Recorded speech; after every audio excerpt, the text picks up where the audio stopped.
At my son's wedding, his bride pulled my chair. I hit the floor. "Stay with the help," she sneered, and guests laughed until the bride's father looked at me and whispered, "Sir, is that you?" The room fell silent. Then the bride collapsed. Chapter 1. The chair that broke more than my fall. The ballroom shimmered with gold and white, crystal chandeliers overhead, violinists playing in the corner, and 100 well-dressed guests sipping champagne as they waited for the grand toast. I stood quietly near table 6, my tuxedo too simple for the crowd, my name not printed on any placard. I wasn't supposed to be here. But I came anyway, because my son was getting married, and for 18 years, I had raised him on my own. No one welcomed me, not even him. He saw me and looked away. Still, I smiled. I wasn't here for recognition. I was here to see my son begin a new chapter. That's when the bride walked by, a vision in white silk and pride. She looked straight at me, leaned in and whispered, "This seat's for family. Stay with the help." Then she pulled the chair just as I went to sit. I hit the floor. The room howled with laughter. Someone even clapped. Cameras flashed. And my son. He didn't flinch. He didn't move. He just stared into his champagne. My wife, God rest her soul, would have cried if she saw what our son had become. I stood up, brushed myself off and turned to leave when I heard the voice. Low, disbelieving, coming from the head table. "Sir, is that you?" The bride's father, a tall man in a navy double-breasted suit, had gone pale. He stepped forward, looked me dead in the eye. And then, he dropped his glass. The room froze. The laughter died instantly. And the bride? She turned around confused, then saw where he was looking. At me. And just before she could speak, she collapsed. Her veil fluttered to the floor like a curtain closing on an act she never rehearsed. I didn't move. I didn't speak. Because this was just the beginning. They say silence can split a room louder than thunder, and in that ballroom it shattered every champagne bubble in the air. Guests gasped, whispered, recoiled. The string quartet froze mid-note. 2 groomsmen rushed to lift the bride, but she lay there, ashen, wide-eyed, her lips trembling as she looked at her father. Because she saw it now. Not just me. Who I truly was. The men she'd insulted in front of 200 guests. The men she called, the help. I hadn't planned on coming. Truthfully, I hadn't even been invited. Weeks ago I received a glossy, white gold wedding invite, not addressed to me but to my late wife's sister. It was tucked inside a bulk envelope of extended relatives, with a tiny note scribbled in blue ink. "Please don't forward to him. He won't fit in with her family. Jared. My son. The boy I raised alone when his mother died of cancer before his 7th birthday. The boy I sacrificed everything for. My career, my home, my dignity. To make sure he had piano lessons, tutoring, even braces. He got into Princeton. Then law school. He married up. A woman from a legacy family. Her father was a real estate mogul. Her mother a French diplomat. And their wedding. Their wedding was to be a global event. Apparently I was a liability. A relic. An embarrassment. I was just a retired janitor. Or so they thought. What they didn't know, what Jared never knew, was that 15 years ago, I'd quietly built something. A little invention. A patent for a waterless sanitation system. It had started as a sketch on a napkin, refined during my overnight shifts, and later licensed to multiple public school systems and hospitals. I never told Jared. I wanted him to make his own name. And when the acquisition came, $18.6 million in cash with ongoing royalties, I didn't change my life. I didn't buy a mansion. I just paid off the house, supported a few causes, and kept wearing the same brown shoes I'd had for years. But I had been watching. Always watching. When I saw the wedding article on the society page, and read how the groom's late parents had tragically passed, I knew. They'd erased me. So I bought a tux, walked in quietly, sat near the back. I wanted nothing more than to witness my son smile.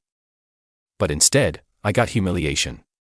And now, the bride's father, Walter DuPont, stood frozen. He wasn't just staring at me because of what had happened, he was staring because he recognized me. From the boardroom. From the deal I walked away from 5 years ago, because I didn't like how he treated his employees. The deal he'd begged to renegotiate. The one he still regretted losing. And now, that same man, the janitor they'd all dismissed, was standing here, in his daughter's wedding. Uninvited. Humiliated. But not broken. Not anymore. Chapter 3. The contract they didn't read. A murmur spread like wildfire through the ballroom. The bride was conscious again, now seated on a gilded chair with trembling hands clutching a bouquet that had long since lost its symbolism. Jared stood frozen, pale as the icing on the untouched cake. And Walter DuPont, his voice low, eyes wide, was the first to break the silence. Is that William Hargrove? The name sliced through the air like a blade. Several guests turned in their seats. Executives. Diplomats. People who knew. You see, William Hargrove wasn't just some janitor. He was the sole patent holder of a now widely adopted sanitation tech used across 3 continents. He was the quiet benefactor behind several green infrastructure startups. He was the man Walter had tried to acquire for $40 million, only to be turned away with 5 words. I don't like your ethics. Jared looked at me like he was seeing a ghost. Dad. The word felt like gravel in his mouth. I nodded slowly, letting the silence linger.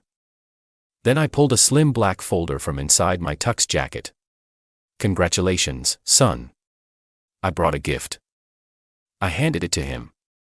He took it with shaking hands, opened it, read the first page, and the color drained from his face. It wasn't just a check. It was a revised trust agreement, one I'd created years ago when Jared turned 25, a trust that could have given him access to $5 million at 30, and more at 35, under one condition. That he never lie about his parentage and never publicly dishonor either parent in writing or event. It had a clause, a specific one. The final line on the page now burning into Jared's mind: if either condition is violated, the beneficiary shall be disqualified, and all assets shall be transferred to the alternate heir, and below that, a name. Alternate heir, Grace Evelyn Hargrove. My granddaughter. His daughter. 5 years old, innocent, watching from the flower girl's table, twirling a napkin in her little hands. Jared tried to speak but no words came out. The guests were stunned. The bride, trembling. The bride's mother sat down in visible shock, and I said nothing more, because the real justice was already written, in ink, in a contract they never thought to read, because they thought I was nobody. Walter DuPont stood up slowly. The men who once walked boardrooms like battlefields, now looked like he'd been hit by a truck. His voice, when it finally came, was laced with both awe and rising panic. Mr. Hargrove. You're the Hargrove. The sanitation mogul from Aspen Tech. I offered your company $40 million 3 years ago and never got a reply. I interrupted him calmly. That wasn't an accident. He blinked. Excuse me. You addressed the offer to Bill Harvings, misspelled my name 3 times, then tried to lowball my life's work like it was a garage sale. So I shredded your letter and built something bigger. Silence. The guests were hanging on every word. Journalists in the crowd began taking notes. Cameras turned. You could hear a champagne glass being set down 3 tables over. Walter's voice now trembled, not with fear, but with the terrifying awareness that he'd grossly underestimated the men before him. He turned to Jared. You told me your father was a retired janitor, that your family had nothing. That's what you said. Jared panicked. I thought he was. He never told me. He lived in a 1-bedroom. He fixed HVAC units. I turned to them both. I lived simply because I chose to. Because wealth isn't about showing off. It's about who you become without it. Walter stepped forward now, trying to salvage the moment, his voice quieter. Mr. Hargrove, perhaps we can talk privately. Our 2 families, our companies. I held up a hand. No need. You can save your pitch. Then I pulled a second envelope from my inside pocket. This is a notarized rescindment of the silent partnership agreement your firm signed last year with one of my holding companies. You'll notice it was filed under Elias Evergreen LLC. You're free of me now, and also free of the $18 million I was going to invest in your sustainability division. Walter opened the folder. Read it. His knees nearly buckled.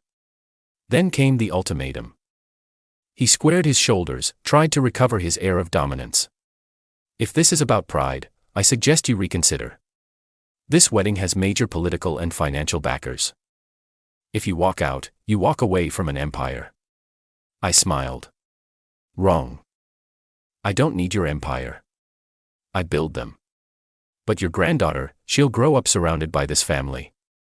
She'll be part of our legacy. And that's when I drop the hammer. She won't. The trust is in her name, but legal guardianship transfers to me next quarter. She's already enrolled in the Hargrove Foundation School in Vermont. I've filed to adopt sole legal custody. Jared's rights will be challenged. Based on tonight alone, the court will listen. Jared let out a choking sound. The bride collapsed again. Walter sat down, lips white, staring into the distance. And then, without raising my voice, I spoke the last line of the night. You should have pulled out the chair for me, instead of pulling it from me. Final chapter. The legacy and the vows. The wedding reception was silent now. The kind of silence that settles only after something sacred has been shattered. The bride had been escorted out, sobbing and humiliated. Jared sat at the sweetheart table, surrounded by half-eaten hors d'oeuvres and full glasses no one dared to touch. And Walter DuPont. He was nowhere to be seen. Last I heard, he had locked himself in the restroom with his phone, trying to halt a stock sell-off that had already begun. But I remained. I stood in the center of the ballroom, still in my humble dark blazer and polished shoes, not the flashiest man in the room, but now, undeniably, the one everyone respected. A waiter hesitated beside me with a silver tray. Champagne, sir? I declined with a quiet smile. No, this moment doesn't need bubbles. Then I turned to the microphone and cleared my throat. The few guests who remained slowly returned to their seats. Since we're gathered here for a wedding, I said, voice calm but rich with emotion, let me share my vows. Whispers. I looked at Jared and the stunned remnants of his bride's family, and I began. I vow to protect the innocent, especially my future granddaughter, who didn't ask to be born into a family drunk on vanity and status. I vow to build legacies not for applause, but to prove that dignity outlasts decoration. I vow to never allow my silence to be mistaken for weakness again. Then I turned, nodded toward the back doors. They opened, and my real family entered. My daughter, Julia, whom I hadn't seen in years, walked in, dressed modestly, holding her infant niece gently in her arms. She was the one who'd called me after the rehearsal dinner disaster, the only one who had kept her heart open. Next to her walked Margaret, my late wife's younger sister, the woman who helped raise Jared when I was working night shifts to build my first company. And behind them, my lawyer, my old army buddy, and the headmistress of the Hargrove Foundation School, each one a reminder. Legacy is not built in one day, but revealed in one moment. I looked toward Jared. You told the world I wasn't worth inviting to your wedding, but now, the world is watching, and they've seen who I truly am, and who you truly became. He tried to speak, but emotion strangled his voice. I walked to Julia, kissed her cheek, and held the baby's hand gently, her tiny fingers wrapped around mine. This, I said quietly into the microphone, is the legacy I care about. I handed Julia a sealed envelope. Inside is the new deed to the Denver property. It's yours now, sweetheart, for the child's future. And one more thing. I reached into my jacket and pulled out a folded piece of aged paper, my original wedding vows, written by hand 39 years ago. I read one line trembling, even when the world forgets us, let our love remain, as proof we were here.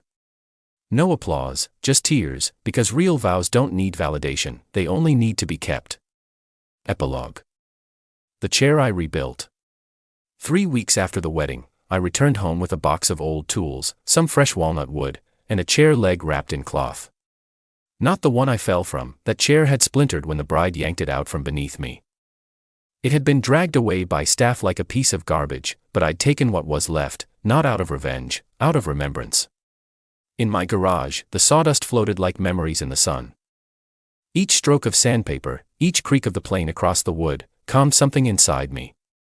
For the first time in years, I wasn't building to prove my worth or to leave a legacy of power. I was just rebuilding what had been broken. The chair took shape slowly, stronger this time, reinforced joints, a deeper finish. The grain of the walnut gleamed with quiet pride. On the back, I carved a single word, endure. I placed the chair by the window in the nursery, beside a shelf of children's books and a worn, stuffed lion Julia had once loved. When my granddaughter came home from the hospital, I sat in that chair and held her in my arms. She didn't know what had happened, didn't know how her father had nearly forgotten who he came from, but someday, when she's old enough, I'll tell her, not with anger, with love, because chairs can be pulled out, families can collapse. Dignity can hit the floor, but what truly matters is what you rebuild quietly, patiently, proudly, one chair, one story, one generation at a time. Was this revenge perfectly justified, or should the storm have raged harder? Drop your verdict below.